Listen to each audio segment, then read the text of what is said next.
Cours de français pour CM2, collection Coquelicot, unité numéro 1. Lecture autonome, texte page 18. Le castor Grog et sa tribu.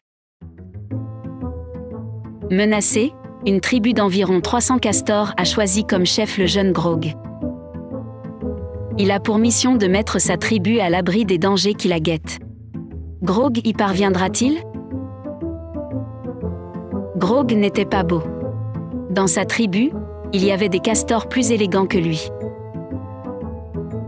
Ses formes étaient particulièrement trapues, sa grosse tête, trouée par de tout petits yeux et par une bouche dont la lèvre supérieure laissait passer 2 grosses incisives, n'avait pas l'expression de douceur commune à celle des autres castors.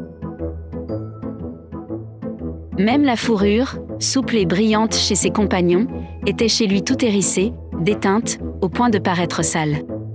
Mais peu lui importait. Ses pattes de devant, aux doigts agiles comme ceux d'un singe, étaient d'une vigueur exceptionnelle. À la nage, il était invincible. Lif, la couleuvre, et Sip, le brochet, eux-mêmes, avaient été battus par lui. Mais c'était surtout en intelligence qu'il dépassait les autres. Les castors n'ont jamais un chef reconnu, mais lorsque leur salut est en jeu, alors seulement ils se mettent sous les ordres et se fient à l'expérience d'un ou de plusieurs anciens. Dans la tribu de Grog, les anciens lui avaient passé le commandement. Il le méritait bien. Lorsque, une semaine auparavant, l'homme avait tenté d'assaillir la colonie, c'était lui qui l'avait sauvé à force d'astuce et avait organisé sa fuite. Après avoir conduit les siens sur les monts durant 2 semaines, en leur imposant de dures fatigues, il les amenait sur un nouveau fleuve pour construire un nouveau village.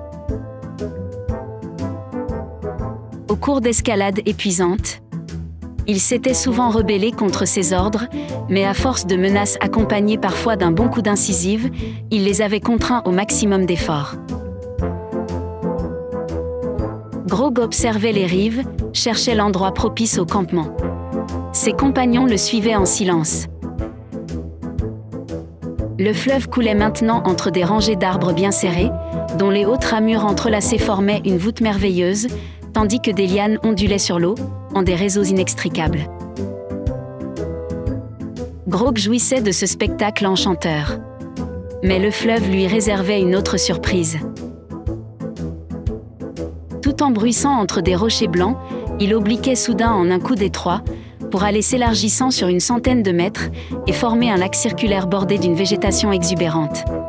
Quel endroit magnifique! À suivre!